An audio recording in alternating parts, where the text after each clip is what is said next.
Exactly. Yeah. Continue. Great.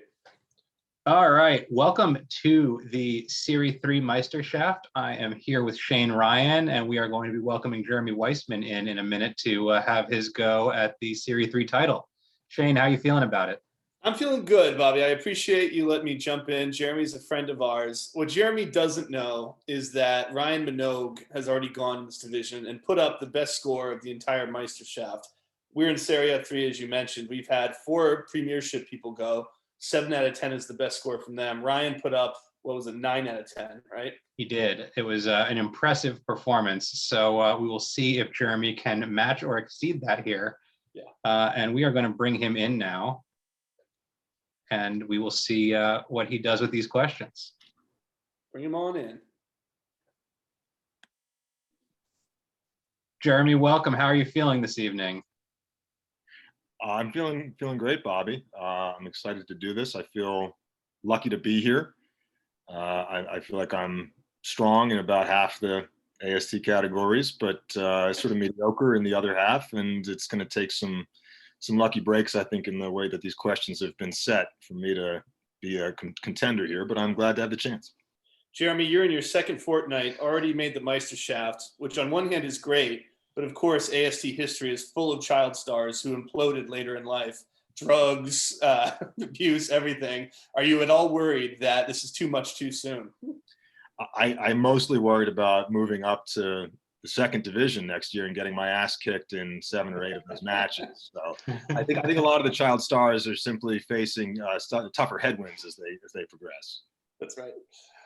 Bobby, would you like to take question 1? Sure. I will ask the odds. Shane will ask the evens. As we mentioned before, there will be 10 questions, 1 from each category.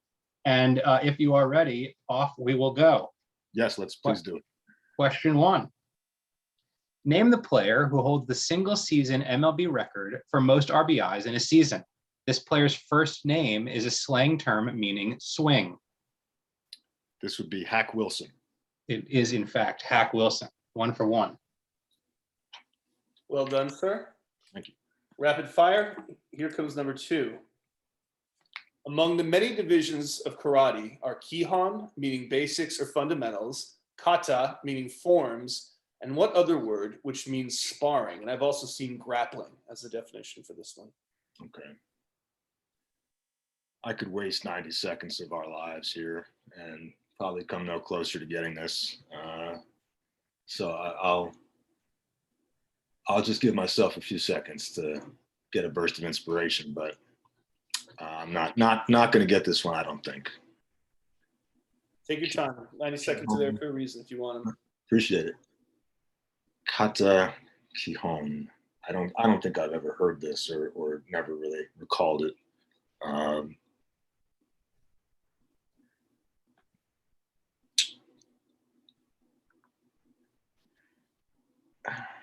I'm going to stick with a K word and just take a stab in the dark here. I will say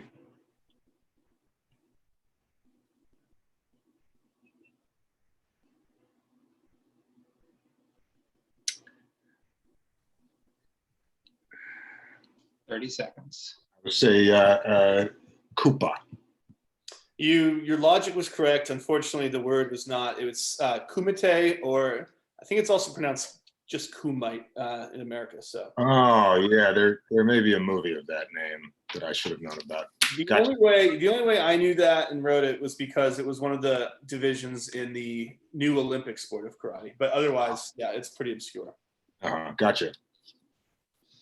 But we will roll right along into question 3. The following 4 names represent numbers 5 through 2 in a career statistical list: Barry Trotz, Ken Hitchcock, Al Arbor, Joel Quenneville. Name number 1. Okay. This is fun. I'm trying to pin exactly what this particular leaderboard is. I know these are all NHL coaches, and all except Al Arbor have recently been active.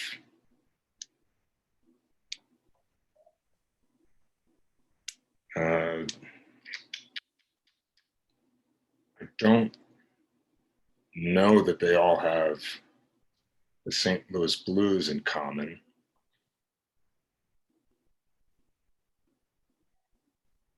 Quenneville coached the Blackhawks. Trotz didn't. Chris statistical. Trotz, Hitchcock, Arbor, Joel, Quenneville. What is Al Arbor doing in this list? 30 seconds. All right. Arbor coached the Islanders to all those Stanley Cups.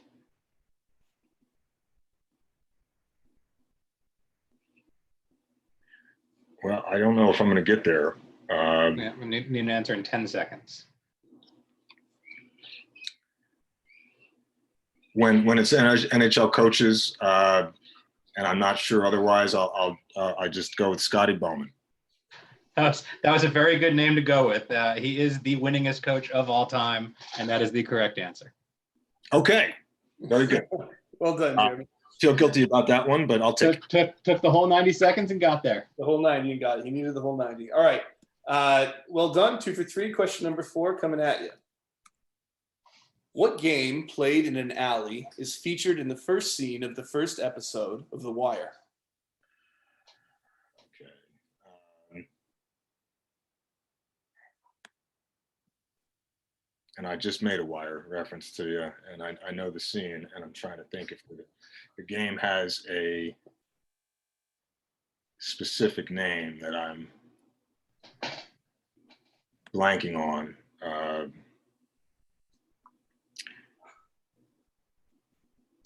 I know it's a gambling game, and the kid runs off with the money, and I know it's a dice game, and I assume you want something more specific than that. So I will say that they're shooting craps. That's correct. Actually, dice or street dice were also acceptable, but craps is a more specific and therefore the more noble answer. Thank you for all that mustard on that hot dog. All right. We are 3 for 4 and rolling right into question 5. Okay. Name the player the following paragraph describes. Quote, from his first goal back in 1999 to his first of 2021, which came against Cagliari, blank has scored in 23 consecutive years, bagging goals in the Eredivisie, Serie A, La Liga, Ligue 1, the Premier League, and MLS. 23 consecutive years, bagging goals in Eredivisie, Serie A, La Liga, League 1, Premier League, and MLS. Boy,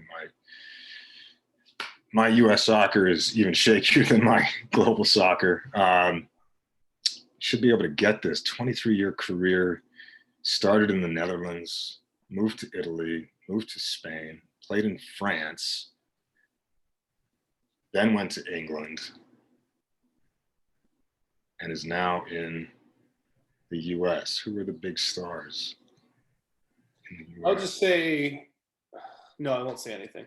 Okay, well, I appreciate that because I will take it to mean that those leagues are not necessarily in chronological order. That's right. I think that's fair to say. Just there's no indication of that in the question. I think. Gotcha. Okay to point out. Not sure it helps me either way.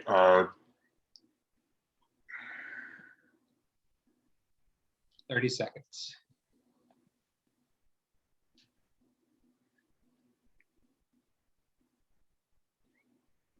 If not for, well, I don't know. The big name that I come up with to connect Serie A, Premier League, and MLS, and I think the name that'll have to be my final answer is, because I think he's still playing, and the time framework's about right. I'll go with Ibrahimovic. That is correct. Again, I was about to say that I needed an answer, and you nailed it. And I think I think the first goal of 2021 against Cagliari is what should point you to the fact that those leagues are not necessarily in chronological order. And that's a great point, Bobby. Yeah. I saw that word. I didn't even recognize the franchise, the team, the club, and I think I just blanked it out of my mind. Well, to be fair, MLS is so unoriginal with their names that it could be based in like true. Topeka or something like that. Topeka Cagliari. All right, Jeremy, great thinking. This is a spectacle of good reasoning and logic. I believe that is 4 for 5, and we're on to question number 6. No halftime show today. All right. Name the Olympic discipline that seemed buried and fossilized for decades after appearing in the 1948 St. Moritz Olympics, but became part of the official program permanently in 2002 in Salt Lake City, joining 2 very similar disciplines. Okay. I've blundered my way into a couple lucky answers here.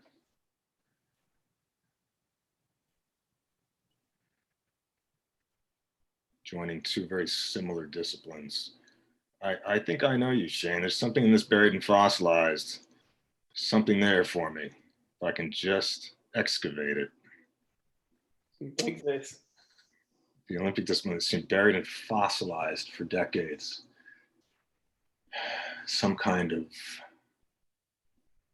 okay. Yeah, that's a good one. I'll go with skeleton. Well done.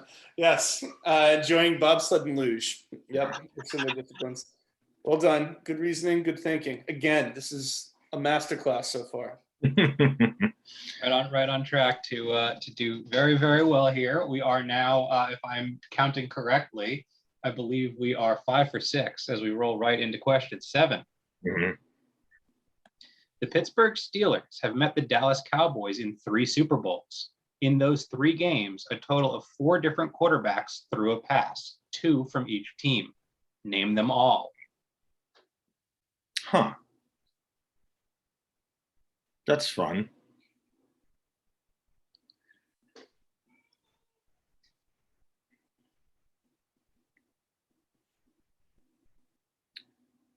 So the only one I'm a little hesitant on is the Cowboys starter in the first 2 of those from the 70s.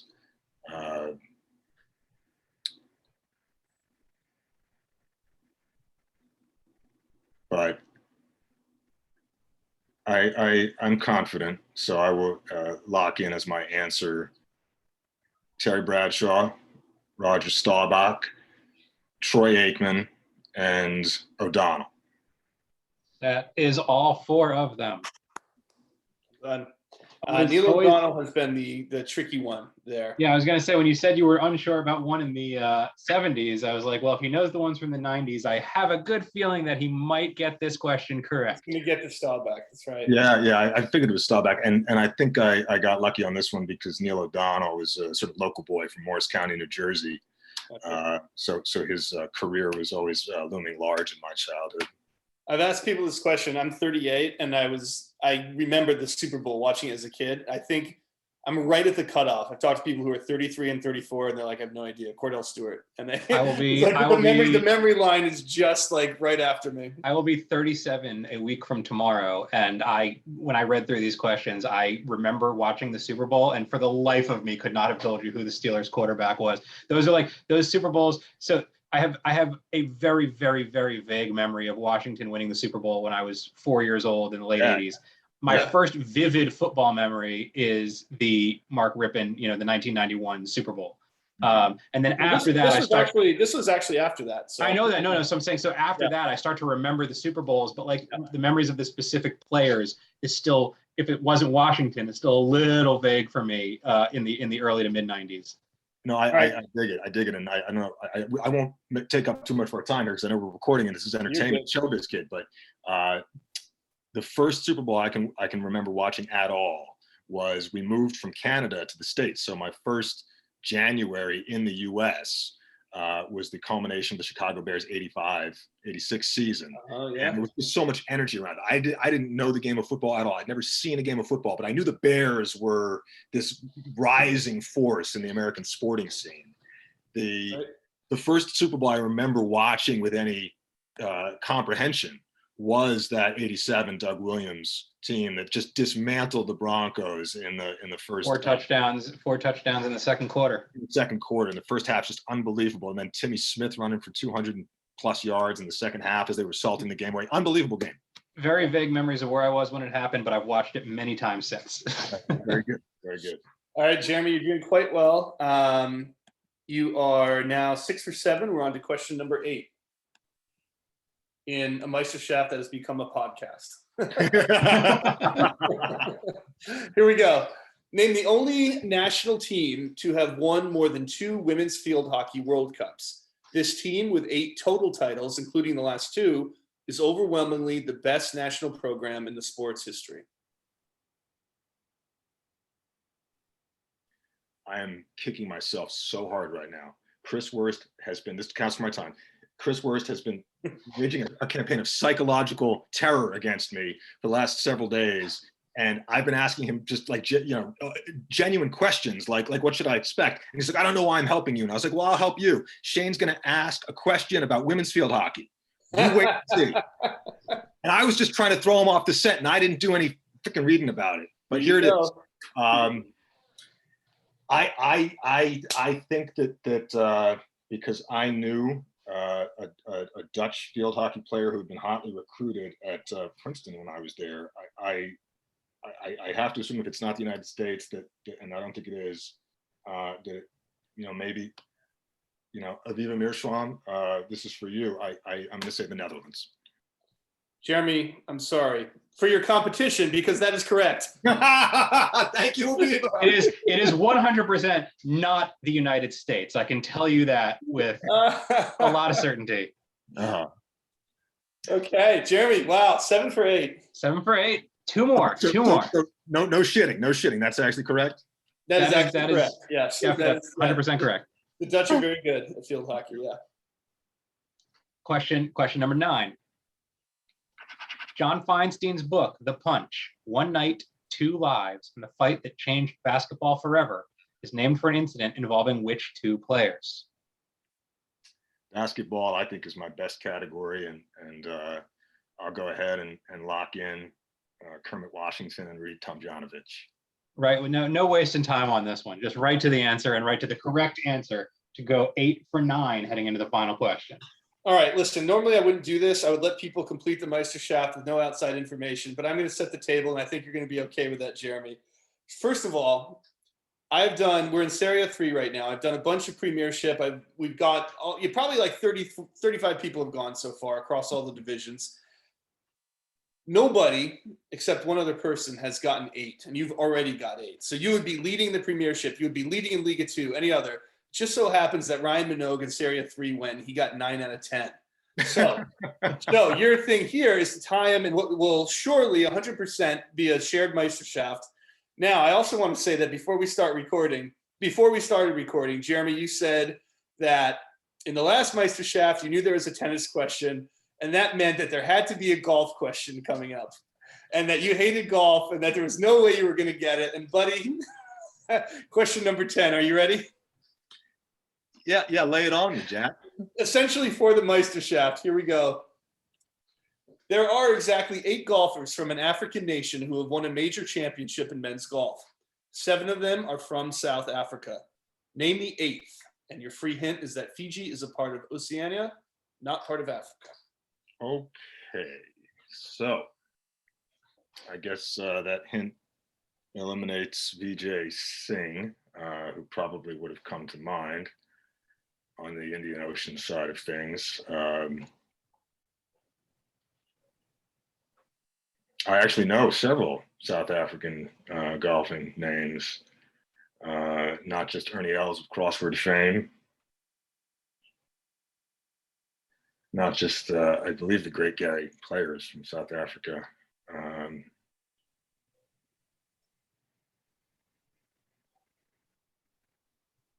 What I'm hung up on is this guy whose name I can't even pronounce, Louis Oosthuizen. I don't know if he's South African. I know that Dutch name strongly indicates a Boer ancestry, but maybe he is flagged out of Namibia or something, or Botswana. I'm not thinking of any other names. 30 seconds. Okay.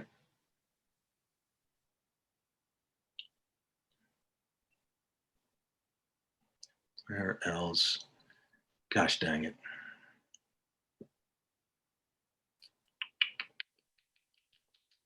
10 seconds.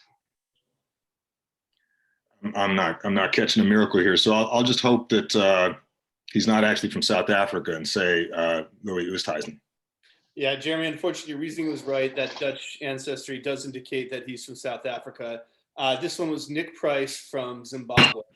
Of course. I actually know that name, but may I just say, you have Yeah, the second highest total. This is the greatest loss in Meisterschaft history. And Shane can correct me if I'm wrong, because I have not been around since the beginning, but I believe in any other season, this would have easily won the Serie 3 Meisterschaft. It's unbelievable. Yeah, it was an unbelievable. The season that I competed, I either got 4 or 5. I honestly can't remember when I was in Serie 3. And the winning score was either a 5 or a 6. Whatever it was one more than I got.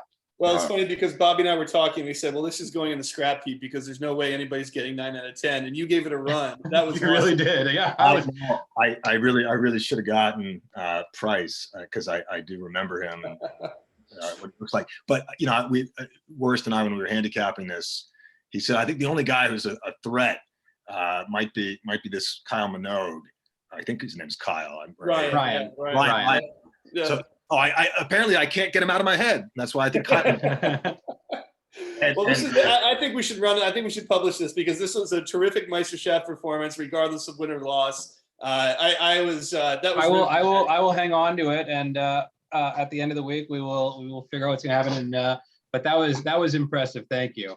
Well, guys, congrats, Jeremy. I really enjoyed it. Thanks for letting me run my dumb mouth. And damn you, Shane, for that golf question. I almost got away with it, but it's fair play because that's one that I actually feel like I should have gotten.